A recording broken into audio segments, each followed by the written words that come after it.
함께 보실 하나님 말씀은 시편 47편 1절부터 9절까지입니다. 시편 47편 1절부터 9절까지 우리 같이 함께 한 목소리로 함께 합독하도록 하겠습니다. 우리 같이 함께 합독합니다. 시작. 너희 만민들아 손바닥을 치고 즐거운 소리로 하나님께 외칠지어다. 지존하신 여호와는 두려우시고 온 땅의 큰 왕이 되심이로다. 여호와께서 만민을 우리에게 나라들을 우리 발 아래에 복종하게 하시며 우리를 위하여 기업을 택하시나니 곧 사랑하신 야곱의 영화로다. 하나님께서 즐거운 함성 중에 올라가시며 여호와께서 나팔 소리 중에 올라가시도다. 찬송하라 하나님을 찬송하라 찬송하라 우리 왕을 찬송하라. 하나님은 온 땅의 왕이심이라 지혜의 시로 찬송할지어다. 하나님이 무 백성을 다스리시며 하나님이 그의 거룩한 보좌에 앉으셨도다. 문 나라의 고관들이 모이며 아브라함의 하나님의 백성이 되도다. 세상의 모든 방패는 하나님의 것이며 그는 높임을 받으시리로다. 아멘. 개인적으로 묵상하는 시간을 갖도록 하겠습니다. 같이 함께 말씀을 살펴보겠습니다. 개인적인 이야기로 좀 시작을 하고 싶은데요. 아마 남산교회는 그런 분들이 아마 없으실 거라고 생각합니다. 제가 어릴 적 기억을 좀 더듬어 보면 저희 아버지께서 목회를 하시면서 가장 힘들어하던 순간들이 있었던 것 같습니다. 아니, 가장 힘들어하던 성도님이 한 분 계셨던 것 같아요. 그분이 항상 그러셨던 건 아닌데 그 집사님이 꼭 어쩌다가 한 번씩 예배를 안 나오세요. 시골이었기 때문에 그분들이 다 어떤 사정인지 다 알거든요. 그런데 그분이 그냥 안 나오신 거예요. 그냥 안 나오세요. 그러면 저희 아버지 굉장히 걱정을 많이 하셨었는데 오늘은 기분이 안 좋아서, 오늘은 누구랑 싸워서, 아니면 오늘 그냥 날씨가 안 좋아서 이렇게 예배를 한 번씩 안 나오신 분이 있으셨어요. 그럴 때면은 저희 아버지께서는 목회자로서 가장 많이 힘들어하셨던 시간이 그 시간이었던 것 같아요. 근데 왜 그렇게 힘들어하실까? 나중에 예배에 대해서 배우면서 아버지께서 그 힘들어하셨던 이유를, 괴로워했던 이유를 알게 됐는데, 물론 그럴 수 있죠. 감정이 안 중요한 게 아닙니다. 예배할 마음이 안 드는데 어떻게 예배해? 이 말이 일리가 있는 것 같기도 합니다. 예배의 자리가 분명히 복이라는 것도 아는데 예배할 마음이 안 생길 때, 그럴 때 예배하기 어려울 때 여러분 어떻게 하십니까? 이 마음에는요, 이 생각에는 치명적인 오류가 하나 있습니다. 그건 뭐냐면 우리가 예배하는 이유를 내 마음의 상태에서 찾는 거예요. 그러니까 예배할 이유를 내 상황에서 찾는 거죠. 그러다 보니까 내 상황이 되고 안 되고 내 마음이 되고 안 되고 해서 예배를 하고 안 하고가 결정되는 거예요. 내가 때가 맞으면, 내 상황이 맞으면, 내 기분이 좋으면 예배하고, 그렇지 않으면 예배하지 않는다는. 사실 오늘 이 시편 47편에서는 예배하는 이유가 무엇인지에 대해서 설명해 줍니다. 아주 명확하게 얘기를 해주죠. 원래 47편은 예배의 이유를 말하기 위한 시편은 아니에요. 47편은 왕의 즉위식 때 사용되던 노래거든요. 왕이 어떠한 왕의 자리로 올라갈 때, 그럴 때 이제 축하할 때 사용되던 노래인데, 교회사 속에서는 사실 우리의 진짜 왕이 누구시죠? 예수님이시죠. 예수님께서 부활하셔서 승천하실 때, 40일 이후에 승천하실 때, 하늘에 오르셨을 때 그 날을 기념하면서 예수님 승천일을 기념할 때 이 시를 같이 함께 선포하고 고백했던 그런 유래가 있습니다. 오늘 이 시편에서 예배의 이유를 찾을 수 있다라고 말씀을 드렸는데, 이 시편은 정확하게 절반으로 나눠져요. 1절부터 5절까지, 6절부터 9절까지 나눠지거든요. 그렇게 절반으로 나눠서 이 두 개의 연으로 1년, 2연으로 나눌 수가 있습니다. 이 안에서 각각 세 가지의 주제가 있어요. 1년에서 ABC라고 하는 주제가 나오고 2연에서도 ABC라고 하는 동일한 주제가 나옵니다. 그 주제를 하나하나씩 살펴보면서 우리가 좀 원하는 그 목적을 찾을 수 있을 것 같습니다. 우리 같이 함께 그 주제들을 살펴보도록 하겠습니다. 먼저 첫 번째 나타나는 주제는요, 찬송하라라고 하는 주제입니다. 1년과 2년에 동일하게 나타나는 주제인데요, 1년에서는 1절, 2년에서는 그 시작인 6절에서 그 내용이 등장합니다. 1절 같이 한번 살펴보며 같이 한번 합독해 보겠습니다. 시작. 너희 만민들아 손바닥을 치고 즐거운 소리로 하나님께 외칠지어다. 너희 만민들아, 누구라고요? 만민들을 말해요. 만민이 누구예요? 모든 사람들을 말합니다. 그 어느 누구 하나 제외되지 않고 모든 사람들을 말하죠. 그들에게 뭘 하라라고 초청을 하는 거예요? 손뼉을 치라라고요. 손뼉을 치다라고 하는 것은 여기서 혼자 막 박수를 이렇게 치는 게 아니고요. 옛날에 수련회 같은 거 가면 이렇게 옆 사람하고 같이 이렇게 박수 치시지 않습니까? 같이 함께 치는 겁니다. 마주치는, 서로 마주치는 그런 박수. 어떤 공동체적인, 그러니까 혼자가 아니라 여러 사람이 모인 무리 가운데 지금 찬양하는 그런 공동체적 찬양을 한번 연상해 보시면 좋을 것 같아요. 그리고 그 뒤에 또 어떤 소리로 외쳐라라고 말합니까? 즐거운 소리로 외치라라고 말하고 있어요. 세번역 성경에 보면 이 즐거운 소리는 뭐라고 표현하냐면요, 기쁜 함성이라고 말합니다. 그러니까 찬양을 이렇게 조용히 고백할 수도 있지만 여기서는 같이 함께 공동체적으로 박수를 치면서 기쁨의 함성 소리를 지르면서 큰 소리로 격정적으로 하나님을 찬양하는 거예요. 이언에서도 나타나요. 이언에서도. 이언의 첫 번째 절이 6절이거든요. 6절 같이 한번 읽어보겠습니다. 시작. 찬송하라 하나님을 찬송하라 찬송하라 우리 왕을 찬송하라. 찬송하라라고 하는 이 도전이 몇 번 등장합니까? 4번이나 반복하고 있어요. 하나님을 찬송하라 우리 왕을 찬송하라 우리 왕 대신 하나님을 찬양하라라고 우리를 찬양의 자리를 초청하고 있죠. 1년과 2년의 시작은 뭐로 시작하고 있습니까? 하나님을 찬양하는 자리로 지금 시인이 초청을 하고 있는 거야. 손뼉을 치며 마음을 다해서 큰 소리로 하나님을 계속 찬양하라라고 지금 이야기를 하고 있습니다. 왜 찬양해야 될까요? 왜요? 그 이유는 두 번째 주제가 왜 찬양해야 하는가, 찬양의 이유에 대해서 이야기하는데요. 2절과 7절, 1년과 2년에서 동일하게 등장합니다. 먼저 2절과 7절에서는 한글 성경에서는 생략된 단어가 하나 있어요. 접속사거든요. 왜냐하면이 생략되어 있습니다. 1절에서 찬양하라 라고 했다면 2절에서 왜냐하면 하면서 2절을 받고요. 6절에서 찬양하라 했다면 7절에서 왜냐하면 하면서 7절을 받습니다. 먼저 2절을 한번 살펴보도록 하겠습니다. 왜냐하면, 찬양하라 왜냐하면 하면서 2절인데요. 2절 같이 읽겠습니다. 시작. 지존하신 여호와는 두려우시고 온 땅의 큰 왕이 되심이로라. 찬양하라. 왜? 왜냐하면 하나님 어떤 분이세요? 2절에서 3가지를 말하는데요. 첫 번째는 지존하시기 때문이에요. 지존하다라고 하는 뜻이 무슨 뜻인지 아십니까? 우리 찬양도 있잖아요. 지존하신 주님 이름 앞에, 그 찬양 있잖아요. 지존하다, 지극히 높으시다, 지극히 크시다라고 하는 거예요. 창세기 14장에 보면 그 살레망 멜기세덱이 아브라함 축복할 때 뭐라고 합니까? 지극히 높으신 하나님이여라고 하면서 하나님께 축복을 구하죠. 그 내용이 지극히 높으시다라고 하는 것이 지존하다라고 하는 것 똑같은 단어입니다. 더 이상 높은 게 없는 거예요. 가장 큰 분이에요. 하나님 가장 높으신 분이십니다. 그래서 시인이 뭐라고 표현합니까? 두 번째, 두려우신 분이라고 표현하는 거예요.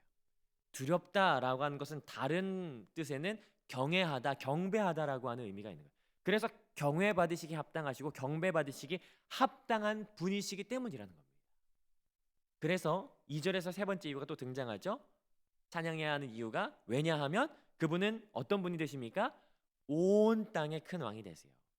하나님은 이스라엘의 하나님이 아니세요. 대한민국만의 하나님이 아니십니다. 우리들만의 하나님이 아니세요. 출애굽기 19장 5절에 보면요, 세계와 열방이 하나님께 속해 있어요. 세계를 통해 물 한 방울처럼 두시는 분이 하나님이세요. 온 세계를 주장하시고 주관하시는 분이 하나님이시고 온 땅의 주인 되시는 분이 바로 하나님이시라는 것입니다. 그분이 무엇이 되시냐면 왕이 되세요. 유일하신 왕, 유일하신 크신 왕이 바로 그 하나님이 되시기 때문입니다. 이언에서도 마찬가지예요. 이언에서도 7절에서 6절에서 찬양하라 했다면 7절에서 왜냐하면 받으면서 7절을 말하거든요. 7절 같이 한번 읽어보겠습니다. 시작. 하나님은 온 땅의 왕이심이라 지혜시로 찬송할지어다. 아멘. 여기서도 말하죠. 하나님은 온 땅의 왕이 되신다는 거예요. 그래서 하나님을 찬양하는 것이 합당합니다. 특별히 7절에서 하나님 찬양하라라고 할 때 어떠한 것으로 찬양하라고 합니까? 지혜로운 시라고 이야기해요. 지혜로운 시는 다른 표현에 의하면 능숙한 노래, 모든 재주를 다해서, 정성을 다해서 하나님을 찬양하라라고 말하는 것이죠. 하나님이 어떤 분이 되십니까? 크신 하나님이 되세요. 두려우신 분이세요. 온 땅의 큰 왕이 되세요. 그러한 하나님은 찬양받기에 합당하시고 충분한 분이십니다. 그것을 지금 두 번째 주제로 이야기하고 있어요. 근데 시인은 여기서 그치지 않고요. 조금 더 나가서 우리의 왕이 되시고 찬양받기에 합당하신 그 하나님이 우리에게 어떤 일을 행하셨는가라고 하는 마지막 세 번째 주제를 우리에게 보여주고 있어요. 그것이 세 번째 주제, 오늘 1년과 2년에서 나타나는 세 번째 주제인데요. 3절과 4절 그리고 8절과 9절이 바로 그 내용입니다. 3절 4절을 우리 같이 함께 읽어보시겠습니까? 같이 함께 한 목소리로 읽어봅니다. 시작. 여호와께서 만민을 우리에게 나라들을 우리 발 아래에 복종하게 하시며 우리를 위하여 기업을 택하시나니 곧 사랑하신 야곱의 영화로라. 하나님께서 어떠한 일을 행하셨다라고 이야기합니까? 우리를 만민들과 나라들 발 아래에 복종하게 하셨어요. 이것은 하나님께서 과거에 이스라엘 백성을 위해서 어떤 전쟁하게 하셔서 승리하게 하셨던 것을 배경으로 하는 것 같아요. 그런데 우리가 조금만 더 생각해 본다면 여기에 만민이라고 하는 것, 나라라고 하는 것은요, 어떤 원수와 대적이라고 하는 개념과는 조금 더 넓은 개념, 보편적인 개념이 있습니다. 그러니까 원수들을 정복하셨고 나의 대적들을 이기셔서 내 발 아래에 두셨다라고 하는 것과는 조금 다른 느낌이에요. 물론 여러 가지 의미가 있겠지만 아무튼 하나님께서는 그들 위에 우리를 두셨다라고 말씀하시는 거예요. 이것은 복이죠. 복입니다. 근데 이것이 이스라엘이 잘나서 그렇게 된 것이 아닙니다. 4절에 보니까 어떤 자격 조건이 되는 것이 아니라 4절에 어떻게 했기 때문에 하나님께서 그렇게 하셨다라고 말씀하시는 거예요. 하나님께서 택하셨기 때문이라고 하는 거예요. 하나님께서 택하셨기 때문에 그들이 만민 위에 설 수 있었던 거예요. 나라들 위에 설 수 있었던 겁니다. 그런데 이것은 우리가 과거에 일어났던 어떤 역사적 배경 여기로만 생각하면 될 것이 아니고요. 지금 이 시대를 살아가는 우리에게도 아주 중요한 말씀이 됩니다. 왜냐하면 여러분 들어보시겠습니까? 하나님께서 우리를 택하셔서 만민과 나라들 위해 우리를 높이 세우신 아주 영광스러운 부르심이 있어요. 그게 뭔지 아시겠습니까? 그건 교회죠. 주님께서 내가 이 반석에 내 교회를 세우겠다라고 말씀하신 그 약속을 성취하신 것. 하나님이 누구시고 예수님께서 누구신지 세상 나라 만민 앞에서 그들을 택해서 가장 영광스러운 이름 교회로 성도로 우리를 부르셨다라고 하는 거예요. 그 부르심은 우리가 잘나서가 아닙니다. 우리가 소유가 많아서가 아니에요. 우리가 어떤 자격이 있어서가 아니에요. 그저 4절에 보니까 사랑하시기 때문이에요. 사랑하시기 때문에 조건 없이 우리를 택하셔서 예수님의 몸으로 우리를 부르셨다. 교회로 우리를 삼아주셨다라고 하는 거예요.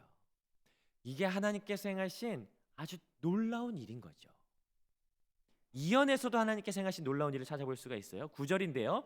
9절 한번 같이 읽어보겠습니다. 시작. 문 나라의 고관들이 모이며 아브라함의 하나님의 백성이 되도다. 세상의 모든 방패는 하나님의 것이며 그는 높임을 받으시리로다. 이언에서는 하나님께서 행하신 일을 두 가지를 찾아볼 수가 있어요. 첫 번째는 뭐죠? 자기 백성들만 하나님의 백성으로 품지 않으시고 온 나라 사람들을 하나님의 백성으로 품으셨다는 거죠. 문 나라의 고관들이 어떻게 되었습니까? 하나님의 백성이 되었어요. 특별히 아브라함의 하나님의 백성, 언약 백성으로 초대되었다라고 하는 것을 이야기하고 있습니다. 하나님은 백성을 삼는 그 기준이 어떤 자기 백성이라고 하는 그들만을 자기 백성으로 초대하지 않으세요. 모든 나라, 모든 백성을 향해서 하나님께서는 그들을 자녀 삼으시는 그 하나님의 넓으심이 이 안에 있다라는 거예요. 그리고 더 나아가서 두 번째는요, 세상의 모든 방패를 하나님 앞에서 내려놓게 하셨어요. 방패를 내려놨다라고 하는 말이 조금 어려운 말인 것 같아요. 그러나 방패라고 하는 말은요, 위대한 자들이라고 하는 의미로 번역될 수 있을 것 같습니다. 세 번역은 열강의 군왕들이라고 표현을 하기도 하고요.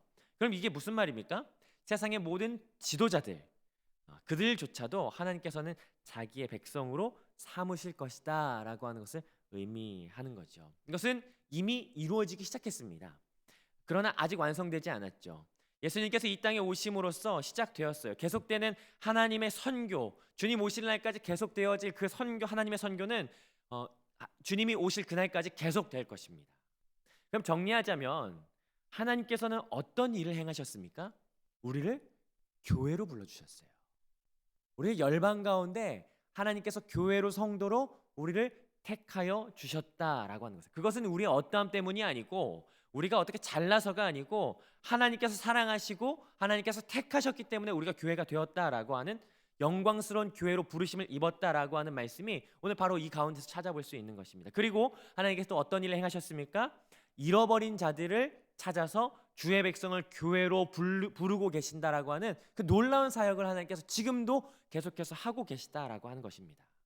그러니 하나님은 찬양받기에 합당하신 분이시죠. 예배받기 합당한 분이십니다. 말씀을 정리하면서, 그렇다면 우리는 찬양해야 할 이유, 예배해야 할 이유를 어디에서 찾아야 할까요? 우리의 마음? 우리의 상태? 우리가 가지고 있는 어떤 문제? 아니면 내가 맡은 자기 때문에 예배해야 하는 어떤 의무감? 이것이 아니고요. 우리가 예배해야 하는 이유, 찬양해야 하는 이유는 하나님이 누구시고 하나님이 우리에게 어떠한 분이 되시는지, 그것이 바로 우리의 찬양과 예배의 이유가 된다라는 사실입니다. 우리는 예배를 혼동할 때가 참 많이 있는 것 같아요. 우리가 예배하는 대상이 내 상황이 아니에요. 우리가 예배해야 하는 대상이 내 감정이 아닙니다. 내 문제가 아니에요. 우리가 예배하는 분은 누구시죠? 지존하시고 높으신 하나님, 가장 높으신 하나님, 가장 크신 하나님, 그 위에 더 이상 없는 가장 높으신 분이 하나님이세요. 그분이 바로 우리가 예배할 대상이신 것이죠. 온 땅의 주인이 되신 하나님이세요. 온 땅의 왕이 되는 하나님이세요. 우리를 기업 삼으시고 백성 삼아 주셨기 때문에 마땅히 찬송하고 예배할 수 있는 것입니다. 예배하는 것이 어떠한 분위기 때문에, 아니면 음악 때문에, 어떤 내 감정 때문에 예배하고 말고가 결정되는 것이 아닙니다. 내가 할 만하니까 예배하고 할 만하지 않으면 예배하지 않는다? 이것은 잘못된 접근이죠. 여러분, 예배를 한다, 그 예배에 대한 주도권이 나에게 있다라고 생각하십니까? 내가 예배하면 당연히 하나님 받아주셔야지, 내가 예배할 때 당연히 하나님 내게 은혜 베풀어 주셔야지, 내가 바쁘고 힘든 시간 내서 예배하는데 예배 받아줘야지, 아닌 것이에요. 비대면 예배라고 하는 생전 듣도 보도 못한 이 예배 형태를 수용해야만 하는 이 시대 속에서 우리가 이게 옳다 그르다를 떠나서 이 코로나 시대 속에서 우리가 이 예배를 드리는 훈련을 하나님께서 시키는 것이 아닌가라는 생각을 하게 돼요. 처음에는 이 비대면 예배 속에서 예배가 너무 간절했죠. 비대면 예배로 드리는 것이 익숙하지 않아서 공간에 대한 회복이 우리 가운데 있었어요. 근데 이제는 이게 익숙해지고 나니까 이 상황이 어떤 내 통제 권한 안에 있다 보니까, 예배를 드리는 어떤 도구 자체가 내 통제 권한 안에 있다 보니까 예배를 선택사항, 내가 예배를 하고 안 하고가 마치 나의 상황이 되고 안 되고 여기서 시작되는 것 같아요.